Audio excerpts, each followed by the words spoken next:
Hey guys, what's going on? This is Galaxy here again, and today I'm going to be narrating my first round battle of a tournament that me and some friends are actually doing.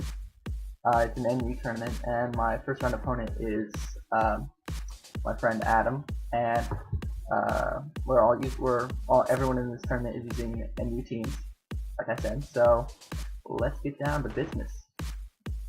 So he leads off with his Donatello, or his Torkoal, and I lead off with Jailbait, my Gardevoir. And my Gardevoir is running a trick set, so that's immediately what I'm going to do, because I know that this thing is going to run a wall set, or probably some entry hazard or something. So I trick it into getting a Choice Scarf, making it pretty much useless for the rest of the game. Which is good, because Torkoals can be really annoying. So he uses Stealth Rock, but now that he's locked into that, he'll switch out. And I'm just going to use a Stab Psychic to take whatever switches in, which luckily he switches into something that cannot take a Psychic from Gardevoir. Gardevoir has good special attack, and a Psychic is going to take out his Swellow, or Superman, out really fast, and that's perfectly fine with me. That Swellow could have been really dangerous. I don't know if it was a Burn Orb, Swellow, or whatever. But then he sends out his Trio, which is an Arena Trap Trio, and it's running Shadow Claw, and I can't do it, I can't switch, so I'm just going to go again with my Stab Psychic, and hope that I live it, and I do. I live it with 1%, and the min-max damage did not go in his favor that time, but, what are you going to do? It ends up not being that big of a deal. I mean, Gardevoir lives with 7% health, so it basically becomes useless for the rest of the battle. Instead of foddering it out though, because I know that it's decently fast and it can revenge kill, I'm going to switch into my Amoonguss and tank the X-Scissor that I know is coming fairly well. And since Amoonguss has good Volt and I'm running Synthesis on this set, I know I can easily wall everything this Espeon can take of me and hit it back with super effective Clear Smog. So, he's running a Sunny Day Leafeon, which I'm not familiar with. I don't know if it's a legitimate strategy, but I'm not sure what he was trying to do. Probably a support for the rest of his team, his Torkoal and stuff. But anyway, I just Spore it, and now that Sun is up, I'm thinking of bringing out my Banded Rapidash, which I'm really looking forward to using. I mean, I really like this Pokemon. Rapidash has always been one of my favorite looking Pokemon, and now that I've been doing a lot of NU battles, I know Rapidash is actually fairly decent in this tier, since it is NU.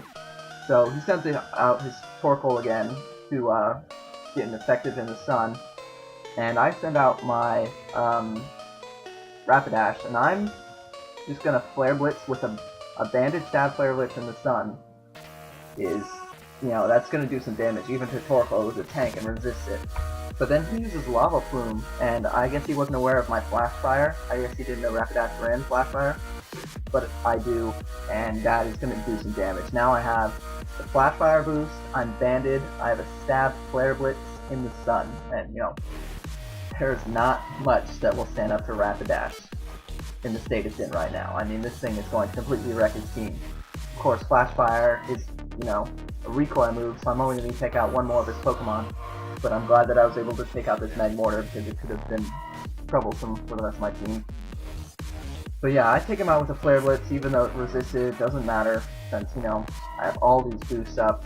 But the recoil is also going to kill me, so, that's a shame. I lose Charlie the Unicorn, but that's cool with me. I've taken out, 4 of his Pokemon, and I've only lost 1, so it's cool with me. I can handle the rest of his 2 Pokemon with whatever I have. So he sends out his Samurai, and I'm like, okay, this thing might be physical, it might be special. So I just send out Armaldo just because I know he can tank a hit, and I didn't know he was going to send in his Samurai at first. So immediately I switch out into Lantern to take, Razor Shell, Hydro Pump, whatever, and it turns out it's a Hydro Pump, which is good. Even though Lantern is a mixed wall, he can take physical and special pretty well. So I'm going to be able to take those Hydro Pumps alright, even though they still do a decent amount of damage. I am running Thunderbolt, and I know I can live it and hit him with a Thunderbolt again. Thankfully he doesn't crit. So I'm just going to go for the Thunderbolt and, really cripple that thing, and he's up 30% health now. And I'm banking on me being able to live after the leftovers recovery, another Hydro Pump, which I'm pretty sure I do.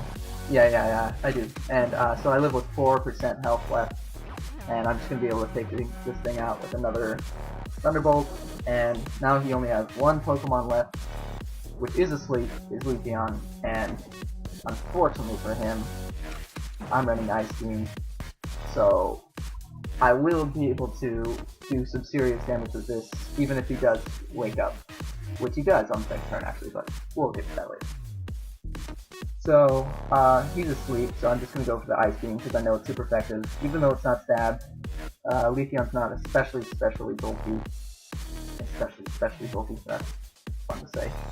But it'll still do, half its health, and I'll be able to, get a decent chunk off there. And even if I don't kill it, I can still wall it completely with a Mayamungus and clear Smog to death. So I'm not really worried at this point. We both know it's a good game. And he does wake up, and he does use Leaf Blades, but like I said, I'm not especially concerned about it, because I know that I can wall him with my Amoonguss, and it's going to be a good game from there, basically, as I just try and spore him to death. Well, not spore him to death, but I'm going to spore him, and then tank the X-Scissor.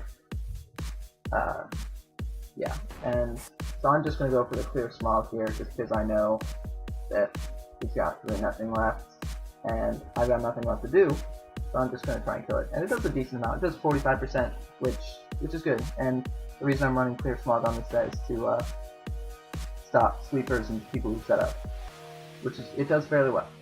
So, that was the first round. Good game, Adam. It was an interesting match and a good team to fight, and I look forward to giving you guys my second round battle as soon as I fight it. So it should be up sometime soon. But thanks for watching, guys, and see you.